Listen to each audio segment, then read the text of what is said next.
Labrīt, labrīt visiem! Ceru, ka esat jau kaut cik ērti iekārtojušies savos krēslos un gatavi klausīties šīs dienas semināru tiešsaistē, privātmāju pamatu izbūve un hidroizolācija. Nu ko, man ir patiešām liels prieks, ka esat šeit un klausaties un skatāties mūs. Un no savas puses var teikt, ka mani sauc Andris Lujāns. Es esmu cilvēks kompānijā Saint-Gobain, kas ikdienā darbojās ar arhitektiem, projektētājiem, konsultējot par dažādiem tehniskiem jautājumiem. Un šodien mēs apskatīsim un noskaidrosim divas lietas. Pirmkārt, FIBO pamatu izbūves principus un veidus, un otrkārt, pamatu hidroizolācijas risinājumus. Un es gribētu pasākumu atklāt ar tādu īsu ievadu par Saint-Gobain, un daudz jau no jums, es pieņemu, ka ir dzirdējuši par mums un ikdienā saskarās ar mūsu materiāliem, mūsu risinājumiem, bet atkārtošanas labad, varbūt, ka šis tas ir aizmirsies. Gribu teikt, ka Saint-Gobain ir viens no lielākajiem būvmateriālu ražotājiem pasaulē, un esam pārstāvēti visos pasaules kontinentos un kopumā 64 valstīs. Un zīmolu un risinājumu ir pat tiešām daudz, bet Latvijā zināmākie un pazīstamākie ir sekojošie. Tātad Isover, kas sevi ietver siltumizolācijas, akustiskās izolācijas un ugunsdrošības izolācijas jautājums un risinājums. Gyproc zīmols pārstāv sausās būves risinājumus, tātad ģipškartona starpsienas, ģipškartona griestus, kas risina telpu akustikas jautājums starp telpām, kā arī ugunsdrošības un uguns aizsardzības jautājums. Weber, kas ir arī šīs dienas tēma un šīs dienas pamats, sevi ietver pirmkārt FIBO blokus, hidroizolācijas risinājumus, apmestās fasādes, un arī viena no lielām grupām, kas ir apakšā, ir grīdu līdzinātāji un dažādi grīdu līdzināšanas risinājumi. Un ceturtais zīmols, ceturtā grupa, Ekofon, tie ir dažādi akustiskie risinājumi, skaņas absorbenti, sienas paneļu formā, griestas paneļu formā, kas risina tieši telpu akustiku. Nu, lūk, ar šiem te 4 zīmoliem, šiem te 4 risinājumiem arī ikdienā varam vienpersoniski palīdzēt pie projektu izstrādes. Un esmu sagatavojis ar tādu nelielu špikeri, kur meklēt vairāk informācijas par visām šīm te grupām un šiem te risinājumiem. Tas paliks tātad, kā jau teicu, prezentācijas ir pieejams pie video komentāros. Tas šajā prezentācijā arī būs redzams un apskatāms un lietojams arī nākotnē, ja jūs redzat, ka jums ir aktuāli kāds no šiem risinājumiem. Nu, lūk, no manas puses tas ir arī viss ievadam, un es domāju, ka pāriesim pie nākamās svarīgās tēmas un pirmās šīs dienas tēmas pie FIBO pamatu blokiem. No savas puses vēlēšu jums patīkamu skatīšanos un klausīšanos un aicināšu šeit pie ekrāna savu kolēģi. Paldies! Sveiki, labrīt!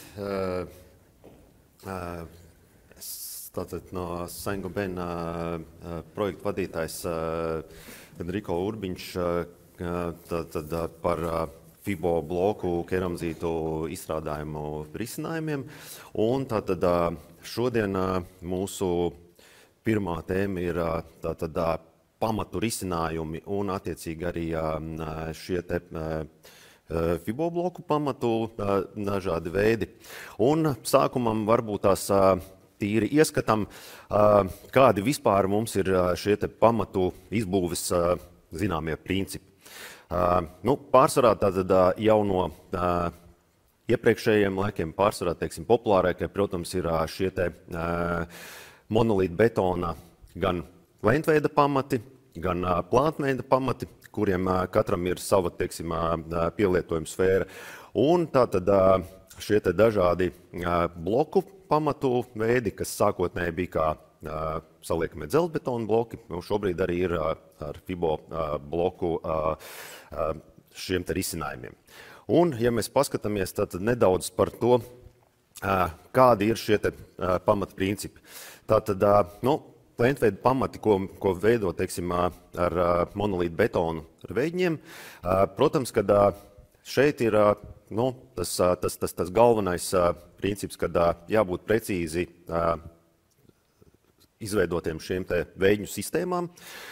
Un, protams, arī skaidrs, ka šie te veidņi ir viens no diviem. Vai nu viņi jāgatavo, teiksim, ar dažādu veidu materiāliem uz vietas, kurus pēc tam ir jautājums, kā viņus varēsim izmantot, vai viņus, teiksim, būs, kā saka, jāmontē, demontē, vai šie te, teiksim, gatavie veidņi, kur, protams, teiksim, tad jāparedz veidņu noma, attiecīgi laiks montāžai, demontāžai un attiecīgi arī šīs te izmaksas visai šai te veidņošanai. Ja. Un, protams, kad pēc betona sastāva sacietēšanas mēs varam veikt blietēšanu ap šiem pamatiem un tātad slogošanu pēc, atkarībā no betona sastāviem 15 līdz 28 dienām pēc betona sacietēšanas. Nākamais ir saucamie plātveida pamati, kur faktiski tādām nelielām vai, teiksim, vienstāvu līdz divstāvu ēkām paredz šo te tādu tā kā kombinēto pamatu principu, kur ir seklie lentveidi un attiecīgi šie te plātveida pamati.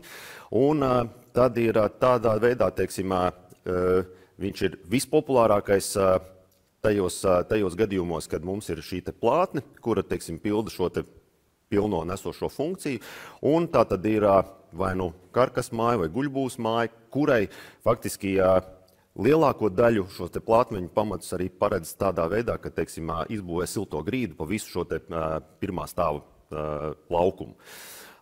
Tad viņš arī dod vislabāk, teiksim, savu to efektu. Ja. Bet, tātad skaidrs, ka šeit, protams, arī pēc betona sacietēšanas, tātad tīri pēc 28 dienām mēs varam paredzēt jau šo te, teiksim, tālākās darbības.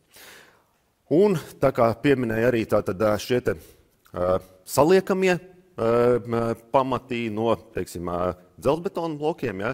Tātad šeit ir šis te princips, kad viņi ir, teiksim tā, viens no tādiem veidiem, kur, pieņemsim, nav piekļuvs ar monolītu betona, teiksim, šo te, teiksim, risinājumu, ja. Vai arī, teiksim, ir tā, kad jau ir tuvu kaut kāds augstais laiks, kad mums ir pastāv, teiksim, lielāka riska par šo te betonu cietēšanu, tad, teiksim, ir šie te gatavi dzelzbetonā šie te saliekamie bloki, kurus, teiksim, montē uz vietas šajā te objektā. Bet, protams, kad šeit skaidrs, kad ir nepieciešama gan pamatīgi tehnikas vienības šo te materiālu piegādēji un arī attiecīgi tehnikas vienības, lai visu šo te montāžu veiktu tīri jau objektā. Ja. Bet, salīdzinoši, teiksim, protams, ka tas ir, teiksim, viens no tādiem risinājumiem, kur jau pēc 5 līdz 10 dienām pēc šīs te, teiksim, montāžas jau sacietēšanas jau principā viņi ir gatavi izmantošanai, jo viņi ir no gataviem elementiem. Un tad, teiksim, mēs aizjām līdz mūsu risinājumu, ko mēs piedāvājam, FIBO pamatu bloki, kas ir saucamā paliekošo veidņu sistēma, kurā, teiksim, kā redzams, mēs samontējam no blokiem šo te pašu, teiksim, pamatu sistēmu un pildam jau ar betonu tīri šo te iekšējo daļu. Un, kā redzams, tā tad ir 3 veidi. Tā tad 200 pamatu bloki, tātad uz 200 biezumu ir pārsvarā, teiksim, šīs te karkas mājas, guļbūvs mājas, kurām arī ir tātad 200 šis te sienas biezuma materiāls. Atkarībā no tā arī tiek izvēlēti šie te pamati. Ja. Un attiecīgi montējās ar šo te rievas savienojumu. Mēģināšu parādīt. Tātad rievas savienojums, kas ir tātad blokiem savā starpā savienojoties un attiecīgi veidojot šo te, teiksim, rindu. Tālāk 250. biezums, tas ir atkal, teiksim, skandināviem vispopulārāk izmantotais tādā ziņā, kad ir, teiksim, gan karkas būves, gan arī, teiksim, mūra ēks uz šo te 250. sienas biezumu. Un atkal princips ir tas pats. Tīri tādā ziņā, ka šeit arī pēc skandināvu principu viņiem ir arī šāds te nobeiguma bloks, ja, teiksim, paliek kaut kādā brīdī, teiksim, vieglāk izveidojam šī te stūra savienojums. Un pie mums populārākais 300. pamatu biezums, kas ir pārsvarā mūra ēkām, kur atkal tad šis te princips ir tāds pats, kad viņu, teiksim, viņš vienojās savā starpā, un arī, teiksim, šeit ir redzams, kad ir tādas rievas, kur ir paredzēts arī armatūras ievietošanai. To mēs tālāk arī redzēsim jau pie mūsu, teiksim, šī risinājuma. Un šeit tādam nelielam ieskatam mēģināšu parādīt video, kur redzams šī te pati pamatu montāža jau konkrēti reālā objektā. Mājas pamati, respektīvi pamatu bloki, kurus mēs pielietojam pamatu izbūvē. Šeit mēs redzam šī te paliekošā vēļņu sistēma, tātad dobtie bloki, kuri ir faktiski jau vienojās savā starpā kopā. Nu, ja mēs te tā druscīt varam viņus pakustināt ar šo te tādu dubultrievas savienojumu. Armatūra arī ir iekšā ielikt. Jā, armatūrai tā pamatbūtība, lai viņa aizpildot ar betonu, paliek savā vietā. Un tad, kad jau betons sacietē, tad viņi tur arī veido šo te režu. Pildu savu funkciju. Pildu savu funkciju, tieši tā. Šeit ir rievas armatūrai, kur viņas nofiksējās savā vietā.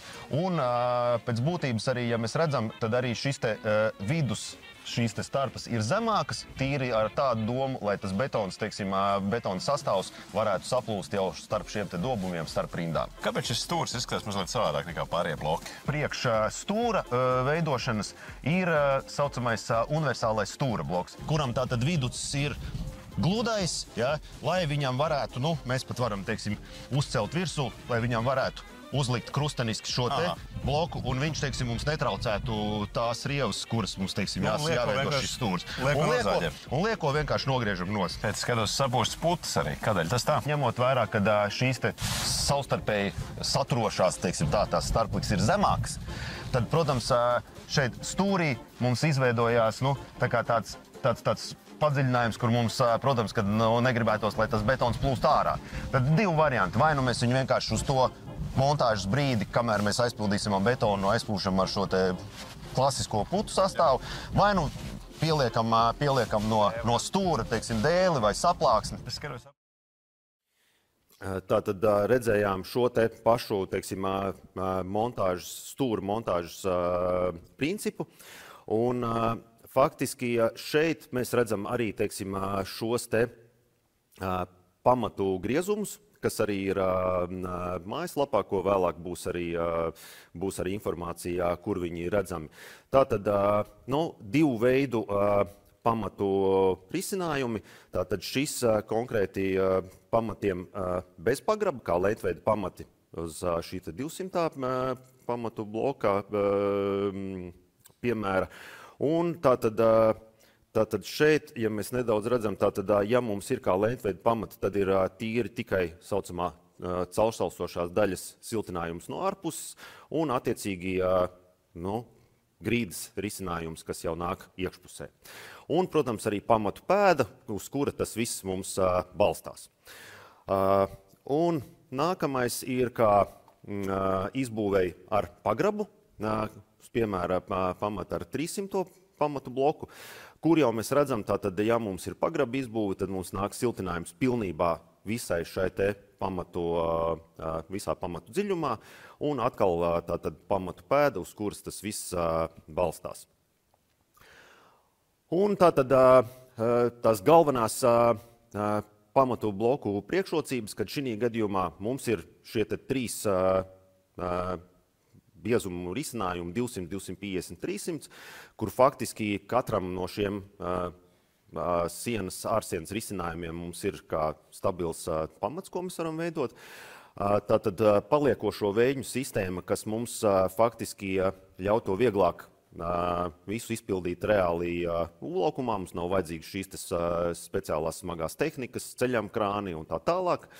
Un zināmā mērā, ko mēs redzēsim varbūt tās arī vēl turpinājumā, attiecīgi mēs iegūstam gludāku šo te ārējo sienas daļu, kur mums faktiski principā viņa ir tīri jau, teiksim, gatavu nākamai, teiksim, apdarei.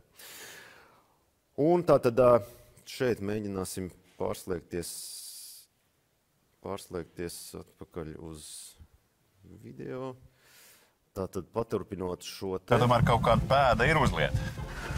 Protams, jo pie jebkuras pamatu izbūves būtiskākais, lai būtu stabila šī pamatu konstrukcija, tātad ir šī pamatu pēda. Protams, ka pamatu pēdai ļoti būtiski, lai viņa mums izlīmeņo visu šo, teiksim, apakšējo līmeni. Mēs esam filmējuši diezgan daudz un dažādus pamatus. Kāpēc vajadzētu izvēlēties tieši šādu veidu? Visu izsaka tas, kāda ir tā pamatdoma, tātad kas mums ir, kāda būve mums nāk uz šiem pamatiem. Šeit mēs redzam tādu mastāvu apbūvi, tātad pilnīgi mums pietiek ar šo te paliekošo vēļņu sistēmu. Un, protams, būtiskākais tas, ka tātad šeit mēs varam tā saucamiem pašu spēkiem. Jā, paši savām rokām var uzlikt. Jā, paši savām rokām varam samontēt. Kas parasti nāk šeit virsū uzreiz? Šajā konkrētā gadījumā šeit būs arī mūrēts no fibo blokiem, bet klasiskie, teiksim, fibo efektu bloki. Mums skatītāji arī jautā un raksta, vai pamatiem nav jānostāv kādu laiku. Ja mēs skatāmies tā kā vēsturiski, ja, kādreiz, teiksim, būvējot vēl padomu pēcpadomu laikos, ja, tad pārsvarā bija tīri tas stāsts par tiem betonētiem pamatiem. Jā, ka vajag pagaidīt. Jā, ka mēs iebetonējam, un tad mums viņiem ir jānostāv vismaz gadu, un tad nākamā gadā būvēsim. Šeit faktiski ir divi faktori. Pirmais, to, ko jau mēs arī runājām, tātad pamatu pēda, lai viņa būtu stabila un mums ir stabils atbalsts jau sagatavots iepriekš. Tas betons iekšpusē sacietē. Loģiski viņam, teiksim, ir savs laiks, vismaz šīs 28 dienu cikls, lai betons pilnībā ir sacietējis. Bet savukārt ārējā daļa, principā mums šobrīd arī faktiski krietni ātrāk ir gatava apstrādē ar hidroizolācijas materiāliem tā tālāk, jo mums nav jāgaida, kamēr viss šis biezais betona slānis no ārpuses mums pilnībā izžūst. Lūk, un tātad mēs redzējām, ka skaidrs, ka ir būtiski arī šī te sagatavošana ar pamatu pēdu un visu, teiksim, šo te kopējo pamatu izbūves principu. Un šeit mēs nedaudz varbūt tās pieskarsimies arī tam, kā vispār, teiksim, mēs tā kā kopumā redzam šo te pamatu struktūru. Tātad, kā jau minēju, tātad apakšā mums ir pamatu pēda, lai mums būtu stabils atbalsts šim. Un, protams, kad šeit mēs redzējām šo te paliekošo vēļņu sistēmu, kas pildās ar betonu un tā tālāk, bet tādā vienkāršotā principā arī skandināvu un igauņu risinājumiem ir krietni populāri arī saucamie mūrētie pamati, kur vienkārši pamatu daļu līdz cokola daļai samūrē ar 5 megapaskalu blokiem uz šīs te pamatu pēdas. Tad nāk U bloku josla, kas nāk, teiksim, kā slodzi izlīdzinošā. Šeit varbūt tās mājaslapā labāk ir redzams, tātad ir šie te smalkie blociņi un tādi paši, teiksim, U bloki, kas pilda šo te slodzi nesošo joslu, aizpildot ar betonu, gan zem pārsegumiem, gan, teiksim, virs pamatiem. Un tālāk ārsienai jau mēs varam turpināt ar šo te 3 megapaskalu bloku. Tātad ieskatām par šiem te fibo blokiem, kā arī minējām video klasiskajiem, ja? Tātad fibo bloki šobrīd, teiksim, ar šo te 3 megapaskalu, 5 megapaskalu slodzes nespēju. Un, attiecīgi, viņš ir šis keramzīta betona sastāvs, kurš ir salīdzinoši viegls, bet krietni izturīgs materiāls. Ļoti pozitīvi arī tas, ka, teiksim, viņš nesatur nekādus ķīmiskus sastāvus, jo viņš ir vienkārši šis keramzīts ir māla, karstā, augstā temperatūrā apstrādāts granulas un ar šo te cementu sastāvu, tāpēc arī saucās keramzīta betons. Un tātad arī kā ārsienas risinājumam laba gaistvaigu caurlaidzība un arī attiecīgi šobrīd arī būtiski, ka viņš vidē draudzīgs materiāls, ja, kad viņš, teiksim, netērē kādus, teiksim, citus resursus. Ja. Un nemazāk būtiski tātad šī te salisturība 50 cikli, kad viņš arī, teiksim, mums ļoti labi kalpo tīri tādā ziņā, ka daudzreiz ir tā, ka, pieņemsim, mēs būvējam šīs te ārsienas, ja, un pieņemsim, fasādes darbus mēs veicam tikai nākamā sezonā, tad mums nav jābaidās par to, ka, teiksim, mums viņš būs, teiksim, samazināsies šī ilgmūžība. Ja. Un, protams, tad, kā jau minēju, tad ņemot vērā, kad viņš ir noturīgs pret mitrumu un tā tālāk, viņu varam pilnībā izmantot gan pagraba izbūvēs, gan pamatu izbūvēs un tā tālāk. Tātad ļoti pozitīvi arī šādā ziņā. Bet, protams, kad tālāk būs, teiksim, arī jau nākamā tēma par šo te hidroizolāciju, jo šīm te zemzemes daļām jābūt arī ir attiecīgi, teiksim, apstrādātām ar hidroizolācijas materiāliem.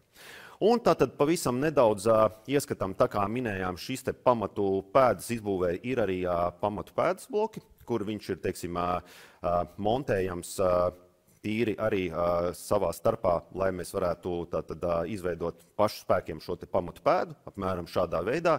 Tad izveidojam šo te joslu, nolīmeņojam un tālāk aizpildam ar betona sastāvu, ievietojam armatūru, aizpildam ar betona sastāvu. Ja. Tātad, protams, armatūras uz distanceriem, lai viņas būtu, teiksim, piepaceltas no šīs apakšējās daļas. Tālāk to, ko pieminēju arī par šiem te U-veida blokiem, ja mums ir mūrētie pamati vai, teiksim, zem pārsegumiem, tātad, lai veidotu šīs te, teiksim, slodzi izlīdzinošās joslas, arī tāpat 200, 250, 300 sienas biezumam paredzēti. Un tātad šeit mēs redzam tātad šī te U-veida bloku montāža, kad tātad mēs visu šo te pieņemsim pamatu perimetru, izveidojam no šīs te U-veida bloku joslas un ievietojam armatūras un aizpildam ar betonu. Arī tā kā ar distanceriem nodrošinot, lai viņi būtu apmēram 15 mm no malām. Un tātad sumāri, šeit arī tā kā piemēra veidā šeit mūrētie pamati, teiksim, nelielai būvei, un tātad U-bloku augšējā josla, augšējais perimetrs, kas mums pilda šo te slodzi izlīdzinošo funkciju. Un tātad tas tādā ieskatā par to, kādas vispār ir šīs te pamatu konstrukcijas, un attiecīgi es teiktu tā, ka pēc mazas pauzītes tad turpinājumā būs šie te hidroizolācijas risinājumi, jau paredzot tātad šeit variantā gan pamatu izbūvē ar pagrabu, gan pamatu izbūvē bez pagraba. Un tātad par visu plašāk, tad jau pēc brīža būs nākamais kolēģis. Paldies!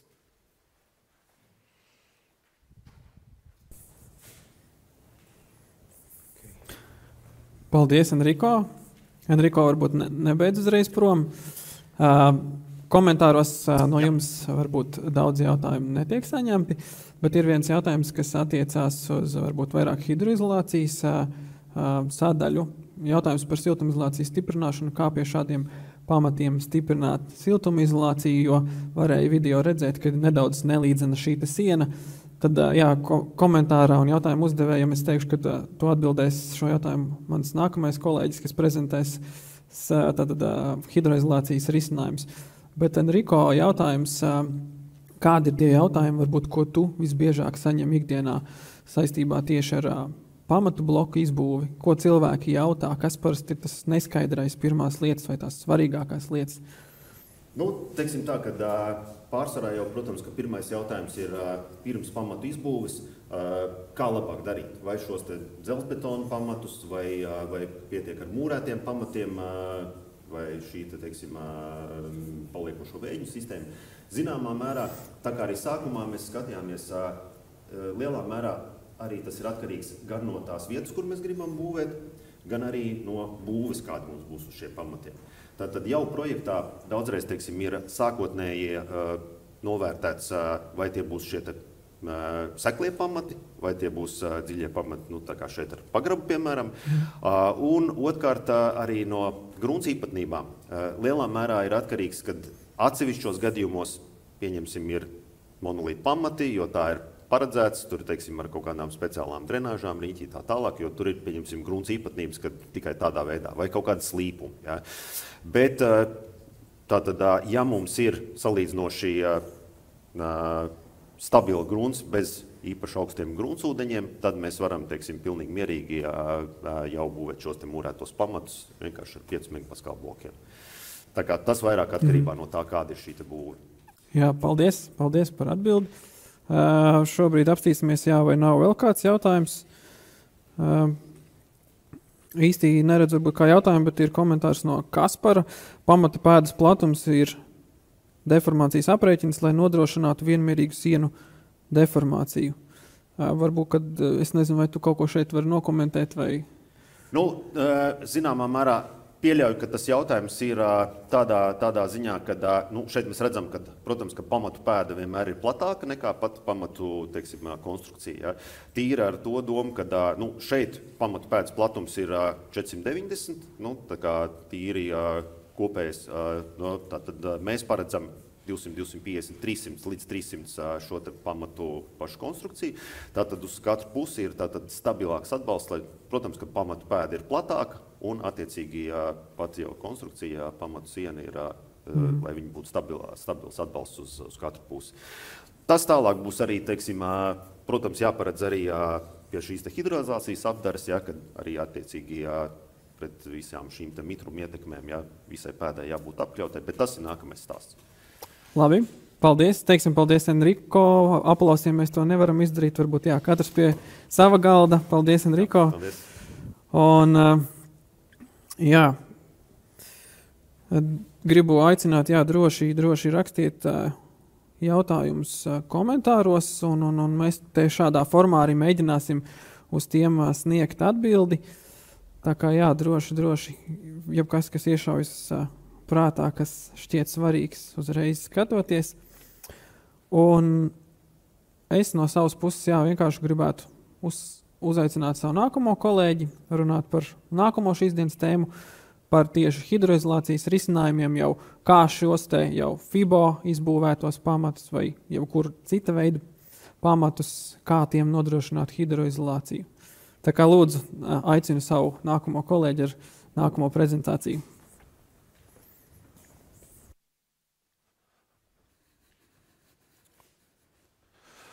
Tad, labdien!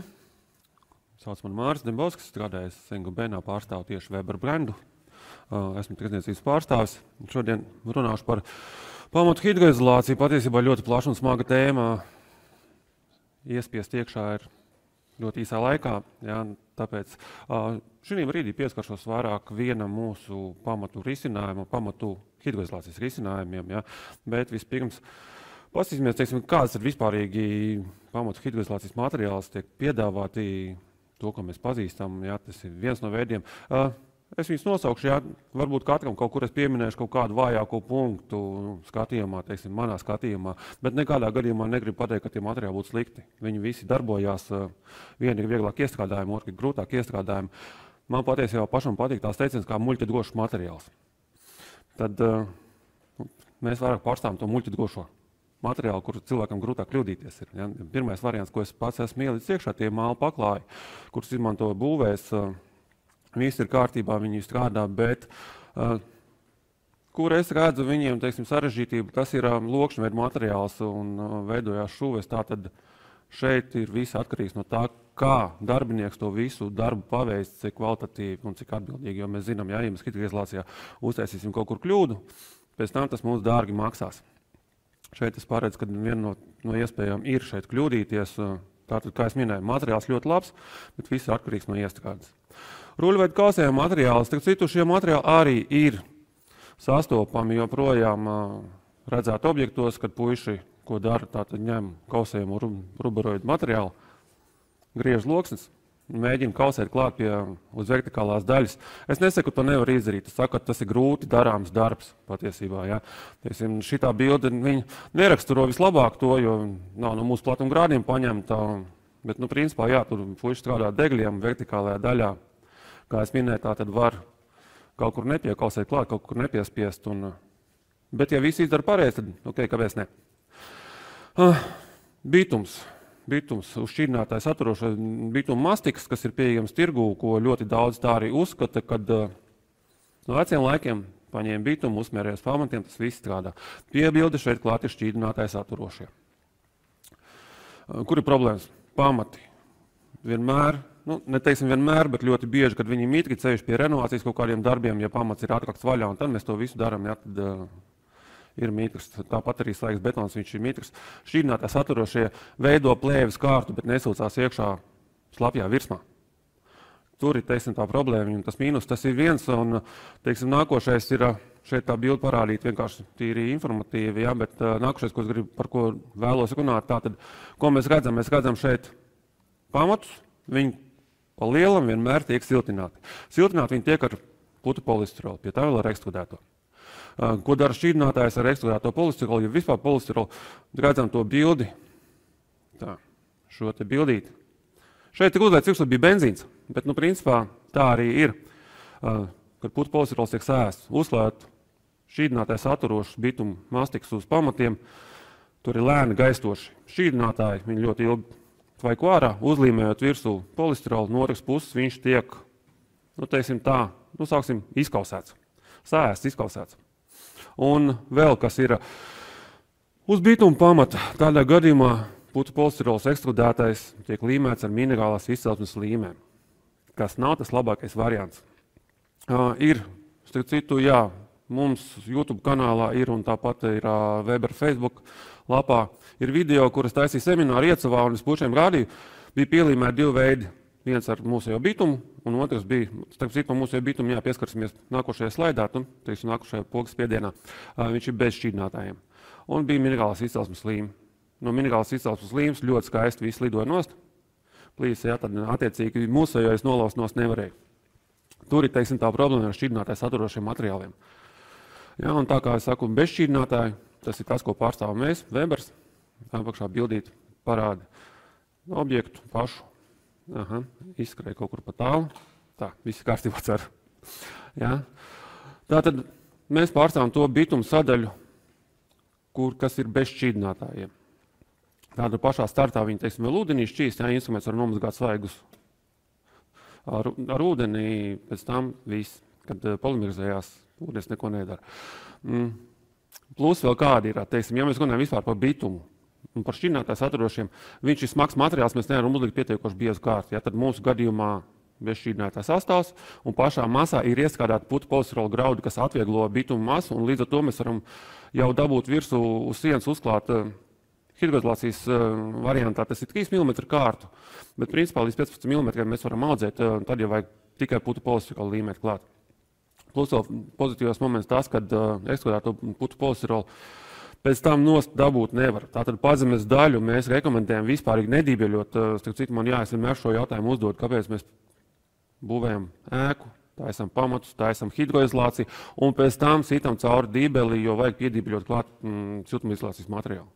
Mūsu gadījumā pazemes daļā mēs neko tur nedībeļojam. Dībeļot mēs varam atļauties tikai 30 cm virs zemes daļu, ja ir nepieciešamība, varam iesist iekšā dībeli. Ceturtā bāze, es ierakstīju cementu bāzi, un patiesībā, teiksim, pareizi laikam būtu rakstīt minerālās bāzes, hidroizolācijas arī tos mēs pārstāvam. Mums pamatiem ir izmantojamas, šeit arī apskatīsim, teiksim, vienu no veidiem, kuru mēs esam ielikuši mezglā. Tātad, teiksim, ja mēs runājam par ūdens ietekmi uz pamatu konstrukciju, jā, tad mēs iedalām viņu 4 daļās. Tātad, te ir parādīts viss 4, teiksim tā, no pašas vienkāršākās uz pašu smagāko, pirmā, kur ūdens praktiski neko mums nedara pamatiem, tātad grunts ir pietiekoši uzsūkt spējīga un gruntsūdeņa līmenis ir ļoti zems. Līdz tādēļ, kad gruntsūdens līmenis spiežās iekšā konstrukcijā pašā. Jā, kā es minēju, teiksim, pirmais variants, kad ūdens neuzkrājās augsnē, tātad es saku, tas ir vienkāršākais variants, kad uzklājam hidroizolāciju. Nākošais variants jau nedaudz smagāks ir ūdens, kas nerada hidroloģisko spiedienu uz konstrukciju, bet tomēr tā grunts jau ir pietiekoši blīvāk un tā tad brīvi stāvošie virsēji ūdeņi, lietus ūdens, viņš kaut kur krājās jau pamatu apakšā un pēc tam viņš kaut kur sūcās projām. Ja, tad šī gadījumā drenējam pa apakšu, novadam to ūdeni nost, jo gruntsūdens līmenis krietni zemāk, jā, jo tas ūdens ilgāk stāv, bet nepietiekoši ilgi, un viņš nespiež uz konstrukciju. Trešais variants ir, te ir minēts tas, ka pamatkonstrukcija, kuru dziļums ir mazāks par 3 metriem no zemes virsmas un augstuma vairāku augsne ir vairāk mitruma necaurlaidīga un nav drenāža. Un pie tam vēl tas, ka šo mezglu mēs minam tādā variantā, kad gruntsūdens, kā mēs pareizi no apakšas veidojas gruntsūdens ar spiedienu jau uz pamatiem. Tas ir sezonāli, tas ir rudens lietavas, tas ir pavasarī sniega kušanas brīdī. Šīs parādās un sevišķi privātajās mājās esmu saskāries ar to, kad cilvēki saka, ka ko man tagad darīt, jo būvēja māju, gruntsūdens nebija, viss bija kārtībā. Hidroizolācija nebija paredzējusi tādu, kā vajag, jā, un tagad tas viss tek cauri. Tur meklējam smagas risinājumus, tas ir grūti atrisinājums, labāk to visu uzreiz paredzēt mājas būvniecības skaitā. Nākošais smagākais ir tas, kad mēs ēku būvējam un gruntsūdens ir, kā mēs redzam, teiksim tā, viņš ir virs pamatpēdas, tātad pamat mums stāv ūdenī.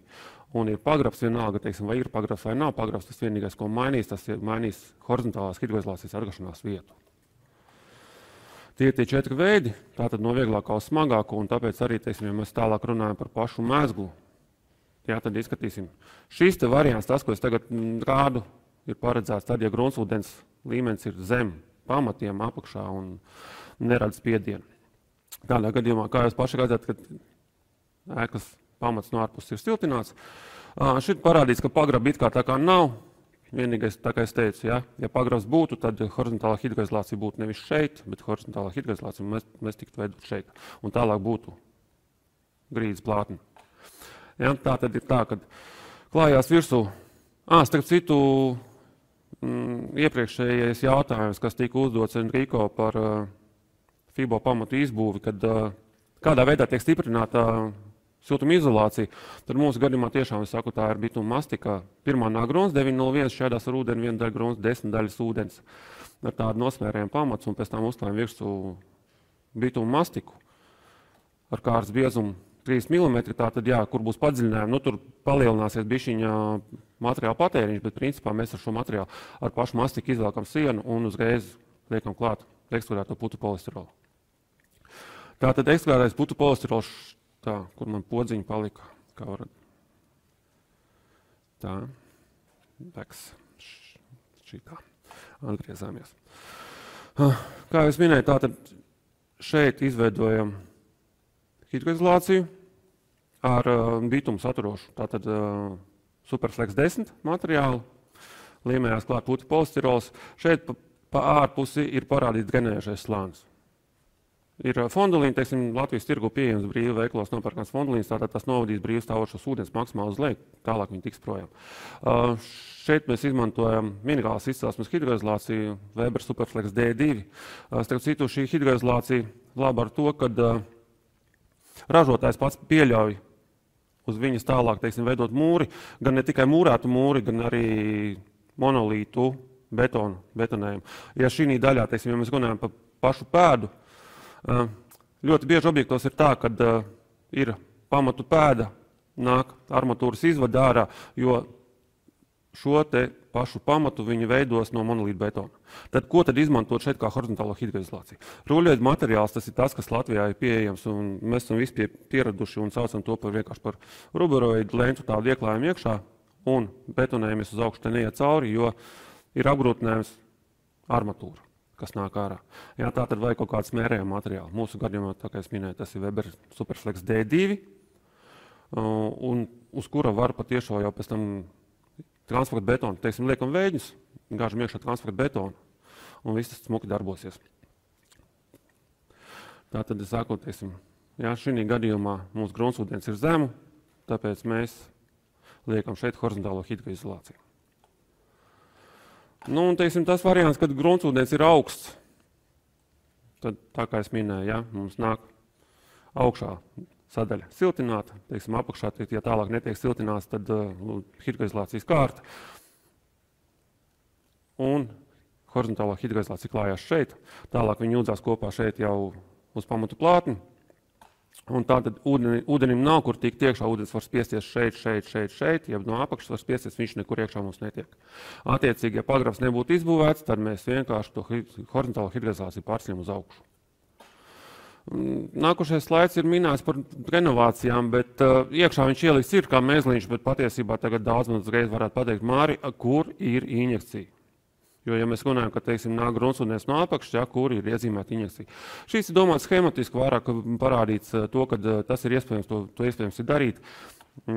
Un ļoti daudz tas ir darīts, nezinu, vai tas būtu pareizi, bet vēršās pie mums cilvēku un saka, ka nē, mēs to nedarīsim. Iedod mums kaut kādu smēri, iedod mums hidroizolāciju, lai varētu uztaisīt pamatiem no ārpuses un nosiltināt viņu. Ja, tādā gadījumā attiecīgi atkal der Superflex 10. materiāls, ir vēl analogs pieejams Weber TEC 915. Tālāk slaidā jūs viņu arī redzēsiet, izstāstīšu atšķirības, kādas ir. Ja, tā tad es saku, tas ir parādīts vienkārši schematiski, ka to var darīt. Plus vēl tas, kā es minēju, ir bezšķinātāja bāze, tātad uz ūdens bāzes mēs pamats atkakam vaļā, ar augstspiedienu mazgātāju mēs viņus nomazgājam no stīrus, dabūnam sagruntējām grunti Weber TEC 901, klājam virsū sastāvu, tātad vai nu Superflex 10, vai nu Weber TEC 915. Ja nekas pāri nenāk, es iesaku klāt uz jēlu materiālu arī ģeotekstilu. Tas pasargās, berot ciet pamata daļu, lai netiktu kaut kur kaut kādu vecu ķieģeli, kas ir iekšā bijis kaut kur zemē gruntī, lai netiktu sabojāts. Tas ir, teiksim, attiecībā par renovāciju. Tāpat arī mēs varam to visu darīt pasākumu līmēt putu polistirolu, šo pašu materiālu. Ļoti labi tas viss turās. Un, ja mēs runājam par pašu materiālu, kā es minēju, tātad Weber TEC 901 izstās šādi spainītī 60% sausais atlikums, starp citu viņam ir, ja viņu izmanto kā koncentrātu materiālu divās kārtās uz pamatiem, tad mēs panāksim tā betona aizsardzību no agresīvās grunts ietekmes, bet nekādā gadījumā tā nebūs hidroizolācija. Tāpēc mums viņa skaitās kā hidroizolēšā emulsija, bet tā nav hidroizolācija, to nevajag jaukt. Daudz to jauc, un ja, mēs viņu tomēr rekomendējam izmantot kā jaucot ar ūdeni 1:10 un klājot virsū kā gruntskārtu. Nākošais, ko es minēju, ir 915. sastāvs, es tā īsti noīsināt viņu sauc, tātad Weber TEC 915. Viņš ir gan vienkomponentu, gan divkomponentu variantā. Vienkomponentu variantā viņam notiek, tātad viņš tvaikojot žūst. Otrā variantā, ja mēs piepērkam klāt viņam cietinātāju, pulveris, ieberam iekšā, sajaucam, tad 2 stundu laikā mums jāizstrādā šis materiāls, jo pretējā gadījumā polimerizācija notiks viņam piespiedu kārtā un viņš sacietēs jau pēc 2 stundām spainīt, teiksim, tad, ja nepaspējam izstrādāt, metam ārā.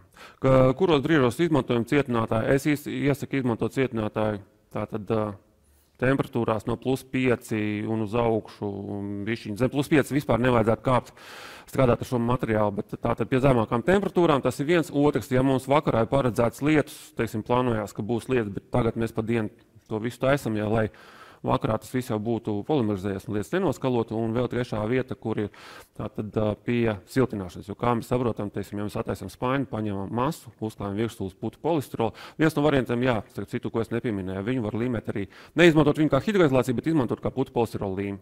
Tātad paņemam putu polistirolu loksni, uzklājam virsū pa perimetru, sedzam tā saukto desiņu, iekšā 2 pikas, liekam pie sienas. Ko mēs panākam? To, ka mēs no spaina paņēmām materiālu, uzliekām virsū, pielikām pie sienas, mēs viņu atkal it kā ielikām slēgtā traukā. Tā žūšana notiks baigi ilgi, ļoti ilgi.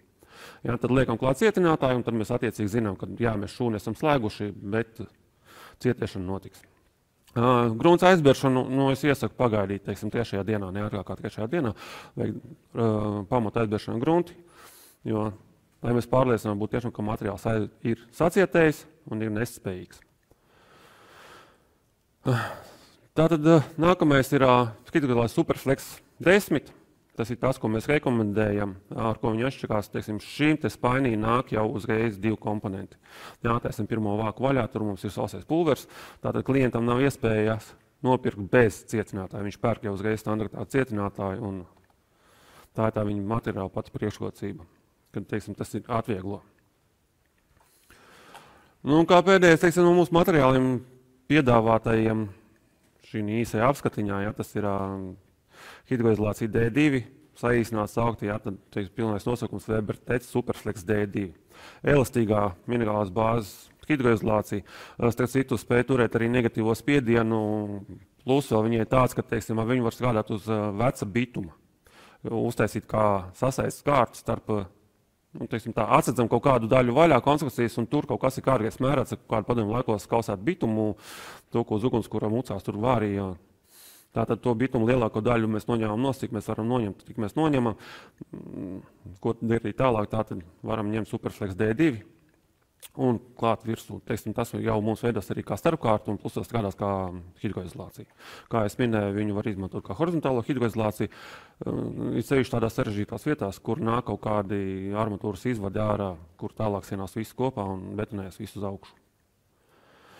Īsumā izskrējām cauri, es kaut kā izskrēju ļoti ātri tam visam pasākumam. Tēma tiešām, kā es minēju, viņa plaša un smaga. Te pa lielam vairāk sanās tāds ieskats ar pāris mezgliem, tipveidu mezgliem. Ja ir kaut kādi jautājumi bijuši, man vieglāk būtu tiešām strādāt ar auditoriju, ka varētu diskutēt. Šis formāts mums ir pirmoreiz tāds, un tāpēc, teiksim, diezgan pagrūti. Vai Andri bija jautājumi? Jā, paldies Mārim par viņa stāstījumu un viņa prezentāciju. Daži jautājumi, jā, mums ir radušies, un viens no pirmajiem jautājumiem, uz kuru tu daļēji jau arī atbildēji, Sergejs mums jautāja, tāda negluda, tā siena izskatās fibo, tātad pamati, kā iesaki stiprināt siltumizolāciju. Tu daļai pieskāries. Varbūt pastāst, nezinu, ko darīt, ja tiešām negludā pamatu daļa, vai mēs vienmēr varam izmantot šo risinājumu ar bitumā hidroizolāciju? Tā, ja runājam, jāatbildēt, teiksim, Sergeja jautājumu, ko viņš uzdeva ļoti vienkārši. Vai kādā veidā tiek stiprināta? Kā mēs varam stiprināt? Ja? Tad mēs izslēdzam no jautājuma to iedomāto daļu hidroizolāciju. Hidroizolācijas tur nav. Mums vajag tikai piestiprināt putu polistirola loksnes ekstrudētās. Tā kā es jau iepriekš minēju, liekam pa perimetru desu materiālu, tātad Superflex 10 ņemam, uzstrādājam virsū pa perimetru, 2 pīkas iekšā, slāņu biezums līdz 15 mm, ja? Tātad lūdzu mēs liekam klāt, mēs esam uztaisījuši slēgtu šūnu, un viss tas ir pielips klāt. Ja? Tas ir tikai par stiprināšanu. Kā es minēju par hidroizolāciju, var, protams, šos pamatus sākumā apmest, līdzināt ārā, tādā veidā, un pēc tam klāt hidroizolācija jau pa gludu sienu absolūti, vai no otras ir klāt ar to pašu Superflex 10 materiālu. Vienkārši tas, ka pat tām rievām, ierivām nāksies tev izstrādāt un izspiest to materiālu cauri. Ja? Tu pat viņus var nepildīt pilnībā ciet, bet, teiksim, ar fakti lāps, tu iziet cauri un asāt to gropīti. Tātad tu zini, ka to 3 mm kārta ir, tev hidroizolācija strādā, tev viss ir, tev viss notiek, bet tev siena būs tāda. Ja, tas ir viss, kā es darāms. Ok, ceru, ka ir saņemta atbildi uz uzdoto jautājumu. Tad vēl ir viens jautājums, kuru mums uzdod Rihards. Varbūt, ka Rihards pats var mazliet palabot mūs. Viņš jautā, vai ietekmē jumta segums pamatus. Varbūt viņš bija domājis tā jautājums. Es pieļauju domu, varbūt tā, tēlaini iztēlojas jumta segumu. Nē, varbūt jumta konstrukcija viņš bija domājis, teiksim, dzegas pārkari. Es pieļauju domu, ka varbūt cilvēks tā bija domājis, ja, kad vai šī sadaļa ietekmē, jā, viņi noteikti, kad ietekmē, teiksim, ja mēs uzsēsim pārkarī 2-3 metri, jā, tātad mēs lietas ūdens novadu, mēs dabūnam tur, bet tas ir tikai tām pirmajām 2 sistēmām, tiem 2 veidiem, kur gruntsūdens līmenis ir zem pamatiem, kur ir labi drenējoša zeme, jā, tad ūdens tiks novadīts maksimāli tālu no mājas. Ja es pareizi sapratu jautājumu, tad atbildi šādi, ja nē, tad es atvainojos. Ok. Tā, kas mums vēl šeit rakstīts? Jautājums, vai fibo pamati jāhidroizolē no abām pusēm?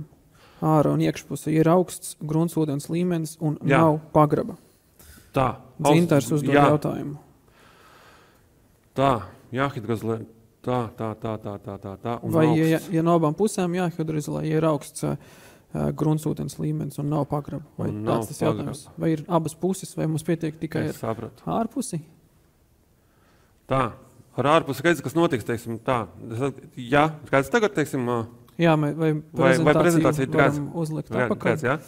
Tātad es pieļauju domu, ka tas līdzīgs būtu šis te variants bez pagraba. Tātad izslēdzam ārā šo te sadaļu, pārnesam viņu šajien. Ja. Mums vajadzētu taisīt hidroizolāciju. Tink. Jā, no abām pusēm ir jātaisa. Un jāslēdz augšu ciet. Tā.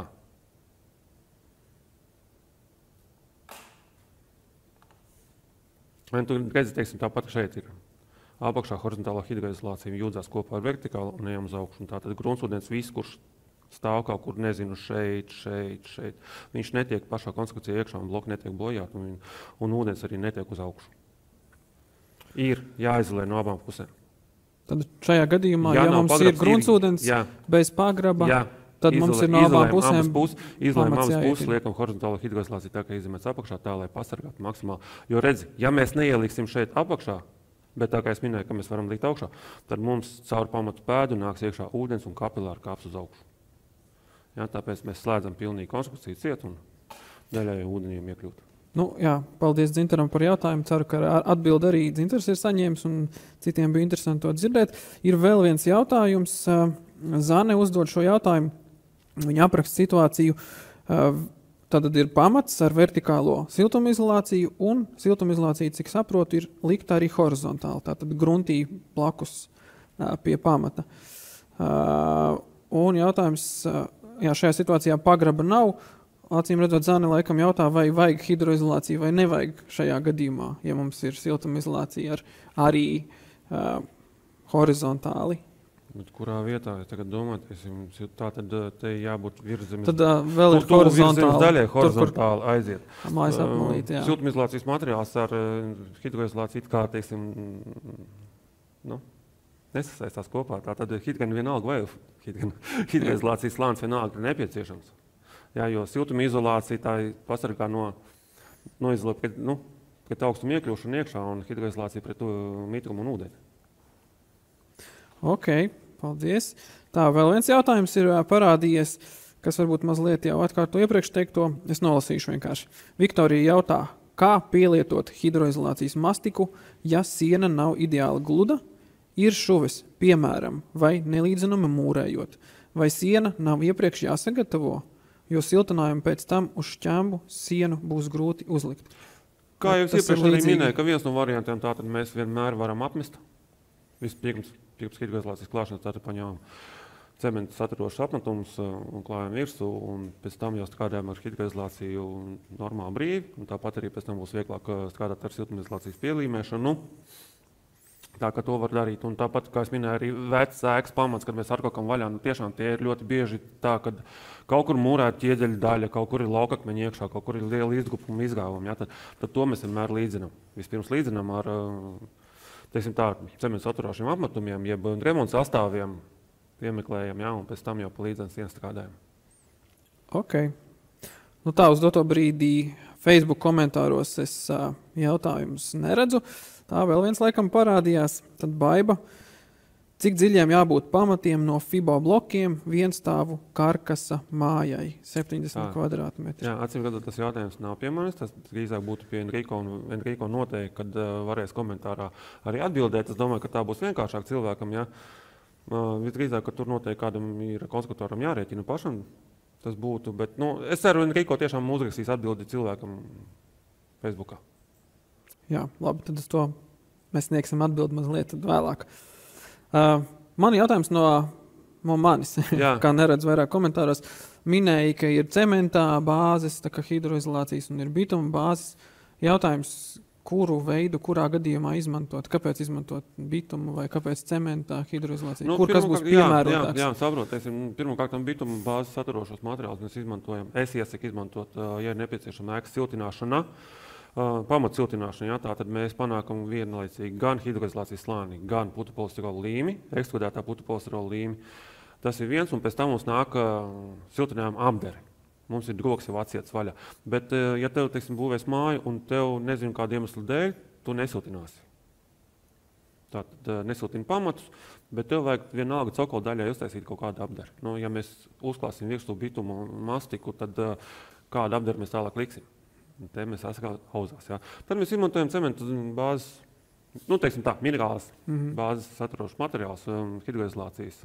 Mūsu variantā, kā es minēju, te bija D2, tad ir 824. sastāvs un 930. Piemeklēt varam kādā konkrētai situācijai. Tad faktiski cementu bāzes hidroizolācija lietotajos gadījumos, kad nesiltina ēku. Kad nesiltina ēku, jā, mēs varam, jā. Un tad, ja ir virszemes daļai nepieciešama apdere, mēs esam ļoti bieži saskārušies, pat esam tādas mezglas sastapuši no arhitekta puses jau iezīmēts, ka virszemes daļā ir izmantot minerālās bāzes hidroizolācija un pazemes daļa ir bituma saturošs materiāls. Un kādas tās bāzes hidroizolācija izmanto horizontāli, teiksim, liekot uz pamata jau starp sienu, kas tiks būvēta un pamata, tā ir bituma bāze vai tas ir cements? Nē, tas ir minerāls izcelsmes. Mūsu gadījumā tā ir tā D2, ko es saucu Weber Superflex D2, elastīgā minerāls izcelsmes hidroizolācija. Tātad es saku, no ražotāja mums ir garantija, ka to drīkst izmantot. Mūsu variantē tikai to drīkst izmantot kā horizontālo hidroizolāciju. Nu, skaidrs, paldies. Tā, apskatīsimies, vai nav vēl kāds komentārs. Tā Rihards, kas iepriekš rakstījums jautājumu, šobrīd raksta, kad uzliekam hidroizolāciju pamatiem, vai var uzreiz likt siltinājumu? Varbūt, kad laikam jautājums par tehnoloģiju. Es gan teikšu vienlaicīgi to daram. Klājam virsū to. Kas ir pirmais, kas jādara, ka mums ir pamati? Pirmais, ka teiksim, mēs pienākam, mums ir pamats. Mēs paņēmām sākumā grunti, bitums saturošo, tātad Weber Superflex 901, atšķēda viņa ar ūdeni 1 daļa grunts, 10 daļas ūdens, tātad tirgu pieejami ir 5-litrīgie spaiņi. No 5-litrīgā spaiņa mēs dabūsim cik 55 litri grunts. Jā, tālāk ar jums ir kur ērtu variantu, vai nu rullis, vai nu ota, vai nu strīķeni latviski, starp citu, tas, ko mēs tautā saucam par maklavicu, klājam virsū, nožūst. Nākošajā diennaktī mēs klājam virsū tātad bitumu mastiku pašu jau vai nu Weber Tec 915, vai nu Weber Tec, Weber Superflex 10. Vai nu to. Klājam virsū parasti, ja pamats ir gluds, es tagad runāšu par to, ka pamats ir pilnīgi gluds un viss baigi skaisti. Ar kobaino ķēli uzklājam virsū 8 mm kārtu, gludinot viņu ciet, mēs panāksim to, ka, teiksim, to tautā saucam grebenīti. 8x8 to kārtiņu, mēs dalām uz pusēm, mēs panākam 4 mm kārtu. Ja mums ir pamats ideāli gluds un mums nekas vairs nav vajadzīgs, mēs ņemam putu polistirola loksni un uzreiz liekam klāt. Pielikām klāt, ar roku ap laukstu piesitām viņu klāt, viss, mums viss nekas nav jādara. Ja pamats nav pietiekoši taisnīgs, gluds un tā tālāk, tad mēs varam uzklājām attiecīgi atkal 4 mm kārtu. Sākumā hidroizolāciju mastiku, paņēmām putu polistirola loksni, paņēmām to pašu bitumu mastiku, uzklājām, kā es teicu, pa perimetru 10, 2 pļakas iekšā, uzreiz liekam klāt. Tas viss darās vienā ciklā. Nu ko, ļoti labi. Izklausās diezgan vienkārši. Tāpēc es minēju, ka, teiksim, sākumā it kā smieklīgs termins skan muļķa drošs materiāls. Jā, ka, teiksim, pie viņa ir grūti kļūdīties, jo paši zināt, teiksim, smērējams ir smērējams. Smērēt mēs varam 1 reizi, 2 reizes, 3 reizes un 4 reizes, bet tādu kausējumu materiālu uz vertikālās daļas, ja mēs piekausēsim, tas ir tā ir loksne, kur mēs neredzam kaut kādus slēptos defektus, vai šuvi kārtīgi sakususi, vai viscaur materiāls ir pielīps klāt pie pamatas. Tā, mums ir jautājums par keramzītu betona blokiem. Vai mēs varam Enrico varbūt palūgt un pieslēgt Enrico, varbūt atnāc mums te blakus, kā mēs tagad varbūt nostājas Mārim blakus. Es domāju, paliekam visi trīs šeit kadrā. Visi trīs jau, jā. Es ceru, ka mēs esam kadrā. Nē, mēs neesam kadrā. Mēs neesam kadrā. Tagad mēs esam kadrā, paldies. Tātad jautājums par keramzīta betona blokiem. Vai keramzīta betona blokus drīkst izmantot pamatiem, kur gruntsūdens līmenis augstāks par pamatu pēdu? Tad gruntsūdens līmenis ir jau uz tā kā virspamata. Vai var izmantot keramzīta betona blokus šādos gadījumos? Nu, tā kā jau bija minēts, šis te pamatu pēdas līmenī par gruntsūdeņiem jau tika rādīts arī hidroizolācijas sistēmās. Ja? Tātad, ja īslaicīgi viņš, teiksim, palielinās virs tās pamatu pēdas, protams, kad ar hidroizolācijas apstrādi tas ir pieļaujams, bet, protams, ja, teiksim, ir augstie gruntsūdeņi, teiksim, ļoti ilgus periodus, protams, tad ir jāparedz drenāžas pamatpēdas līmenī, lai, teiksim, to lielo ūdeni tomēr novadīt nost, jo skaidrs, ka, teiksim, ja viņi ilglaicīgi būs mums ūdenī, nu, nekas labs ilglaicīgā periodā tur nebūs. Tad jāparedz tās drenāžas. Nu, lūk. Vēl ir jautājumi, tiešām paldies, jā, ka rakstat, un arī mums ir interesantāk šādā veidā tomēr komunicēt ar jums. Jautājums atkal par FIBO. Kāpēc FIBO pamati stabilā gruntī vienstāva karkasam būtu labāki par skrūpāļu pamatiem? Vai es nezinu, varbūt, ka tu vari šeit kaut kā nokomentēt, kāpēc izvēlēties FIBO šajā gadījumā, nevis skrūpāļu pamatus? Nu, vai... šeit, teiksim, es domāju, nav tādas viennozīmīgas atbildes, jo, piemēram, arī tie paši skrūpāļu pamati, ja viņi ir sarēķināti, pareizi izveidot, visdrīzāk viņi pilda savu funkciju. Šī gadījumā par FIBO mūra pamatiem dažkārt tas ir, teiksim, risinājums, kas ir tā kā saprotamāks, un tā kā mēs arī minējām mūsu tajā piemērā, ja, kad pašu spēkiem daudz, teiksim, to var izveidot. Bet, protams, ja ir profesionāļi, kas, teiksim, veido šos te skrūpāļu pamatus, ja, protams, ka visdrīzāk tas risinājums arī ir gan labs. Es arī citu pārgauks, es stāvēju pats domāju par to jautājumu, kā gala patērētājs, teiksim, kāpēc izvēlēties tieši to. Es sev atklātu to, ka FIBO pamatu izbūves var veikt pats saviem spēkiem, bez papildus kaut kādas spēctehnikas piesaistes. Ja? Vai es varētu skrūpāli ieskrūvēt iekšā pats? Es domāju, ka nē.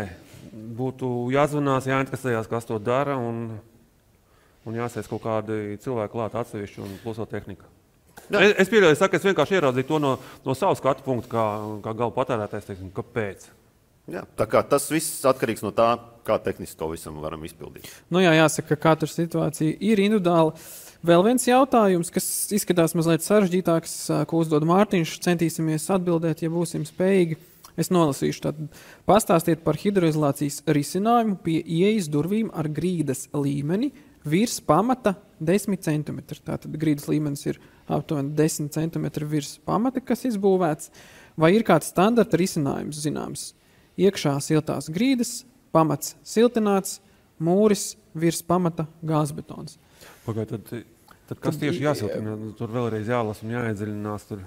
Nu, šeit ir jautājums par hidroizolācijas risinājumu, vai ir standarta risinājums tieši pie ieejas durvīm. Pie ieejas durvīm, kam? Jā, nu šeit, Mārtiņ, jāsaka, ka mums laikam nāksies iedziļināties vairāk, ir nepieciešams varbūt kaut kāds mezgliņš. Jo es arī tagad nevaru saprast, vai tā būtu vertikālā daļa, ja tā būtu horizontālā daļa grīda, tātad, pie ieejas daļas vajag saprast, ko. Katrā ziņā tam šie risinājumi ir. Ja tā būs grīda, protams, tā būs grūtāk risināma, tātad standartā to veids tā, kad liek klāja hidroizolācijas materiālu. Es tagad runāšu rūpīgi lielos vilcienos. Jā, tātad klājās hidroizolācijas slānis, uz kura tiek virsū veidot kaut kādu betonējumu kārtu, kā saucam vai nu melno grīdu, vai nu krieviski, to mēs tautā visi labi zinām ķaška, tas ir tas, kas raksturo tieši šo pašu procesu. Un pēc tam veidojam jau grīdas segums. Tas, ja ir runa par grīdu, ja par sienu, tad jāstāsta, teiksim, pamatu daļa, kurā vietā, kā tas ir. Varbūt varam sazināties. Mārtiņš bija, ja? Mārtiņš, jā. Varbūt varam sazināties Mārtiņu, jo, teiksim, WhatsApp visiem pieejams, kā es varu nofotografēt kaut vai sevi interesējošu vietu un atsūtīt mums. Nezinu, vai nu WhatsAppā, vai nu Facebookā. Jā, es domāju, ka šeit mazliet prasās vairāk iedziļināties un saprast situāciju. Tā, vēl viens jautājums, Rihards. Vai pamata bloka biezums ir no svara, ja jumta segums ir dakstiņš? Enriko, varbūt, ka tu vari... Nu, jā, tas iespējams ir sakarā ar to iepriekšējo jautājumu par to jumta segumu, kā Māris minēja, teiksim, viņš vairāk atbildēja par šīm te pārkarēm un kaut kādu mitrumu ietekmi, ja? Bet šeit par pamatiem runājot, protams, kad būtiski ir arī projektā parasti tiek paredzētā pamatu biezums, ja? Ar šo te kopējo nespēju jo lielāks būs pamatu biezums, jo viņam lielāk būs nespēja, tas šķērsgriezuma laukums. Atkarībā no tā, kāda ir tā būve un sumārā slodze. Tātad loģiski, ka gan dakstiņu jumts, viņš ir smagāks nekā, piemēram, vienkārši šindeļu jumts, ja? Un sienas, pārsegumi, protams, tas viss sumāri balstās uz pamatiem. Tā kā loģiski, ka to visu ņem vērā un projektā arī tad attiecīgi paredz, teiksim, pareizo šo te pamatu biezumu. Labi, paldies, ka rakstat. Vēl viens jautājums ir uzradies, tad bišķiņ garāks. Es nolasīšu jautājums par hidroizolāciju plus siltumizolāciju. Veco māju renovācijā, kur nav konstatēta horizontālā hidroizolācija. Tātad esošā ēka, kas tiek renovēta, nav horizontālās hidroizolācijas. Ja nerunāt par injekcijām, nevienmēr iespējams izmaksu ziņā, tātad injekcijas ir padārgas, cik saprotu. Kāds varētu būt optimālākais risinājums? Baidos, ka ja hidroizolēt un nosiltināt ar tvaiki necaurlaidīgu materiālu, kapilārais ūdens pacelsies augstāk sienās. Vai varat kaut kā, Māri, varbūt, ka tu vari nokomentēt? Es varu pateikt, tā, pie renovācijas neizmantojot injekcijas, ļoti bieži mēs tātad neizmantojot injekcijas, bet veicot hidroizolācijas darbus no ārpuses, no iekšpuses vienalga skatāmies, kā mēs iegūsim, ko mēs iegūsim tikai sirdsmieru. Neko vairāk kā tikai sirdsmieru. Jā, jo patiesībā kapilārais ūdens, kas nāks, ja pie tā gruntsūdens līmenis ceļās augšā, viņi nāks, viņi kāps pa pamatiem augšā. Jā, tātad sirdsmiers ir, no ārpus hidroizolācija uztaisīt ir, bet nestrādā. Jā. Nosiltināta ēka ir. Siltumizolācija strādā.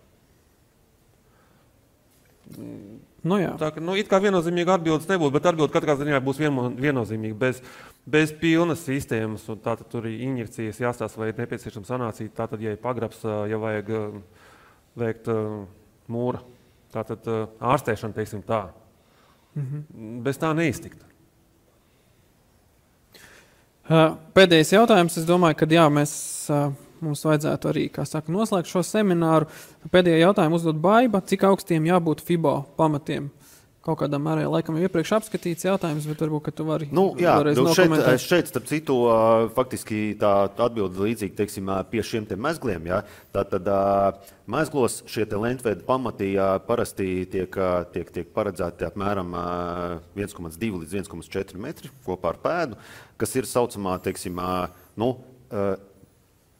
zem caursaustošās daļas. Ja? Tātad, lai mums, teiksim, ir šī te pamatu nespēja, protams, kad pilnībā šo te dziļumu viņu var variēt, loģiski, ja ir, teiksim, lielākas slodzes vai, teiksim, grunts īpatnības, ja? Iespējams, ka tad palielina, ja? Bet tas ir, teiksim, tāds optimālais variants, lai attiecīgi, paredzot, pieņemsim, lentveida pamatiem bez pagraba, attiecīgi paredzot šo te cokoldaļas siltinājumu. Tas ir, teiksim, tas vidējais, tas, kas arī ir faktiski tajā mezglā arī redzams. Kas arī ir, principā, mājaslapā ir šie te mezgli. Paldies kolēģiem par atbildēm, paldies jums par jautājumiem. Kolēģis aicināšu, varbūt doties tālāk savās gaitās. Un esam arī nonākuši līdz noslēgumam šī pasākuma, un ceru, ka redzat prezentācijas jau priekšā. Es vienkārši vēlētos noslēgt, un vēlreiz tiešām pateikt paldies, ka bijāt klāt un skatījāties mūsu. Atkārtošu dažas lietas, tad pirmkārt šis te video, protams, būs skatāms atkārtojumā Weber Latvija Facebook un YouTube lapās, tā ir skaitā Arhitektu Savienības Facebook lapā, un tiem arhitektiem, kam tiešām bija svarīga šī te punktu iegūšana, seminārs būs skatāms vietnē pkpp.lv, kur arī varēs tad iegūt šīs te kompetences paaugstināšanas punktus. Visādi citādi vairāk par šiem risinājumiem, kas šodien tika apskatīti, meklējiet informācijas papildus www.lv.weber, un arī komentāros redzēju jautājums par kur atrast mezglus. Arī mezgli Weber mājaslapā ir ievietoti, gan hidroizolācijas, gan šiem te FIBO pamatu blokiem, tātad zem FIBO sadaļas mezgli. Tur arī varēsim atrast šobrīd pieejamos mezglus. Un, protams, sekojiet, šis montāžas video arī atrodams norādītajā saitē, kas redzams prezentācijā.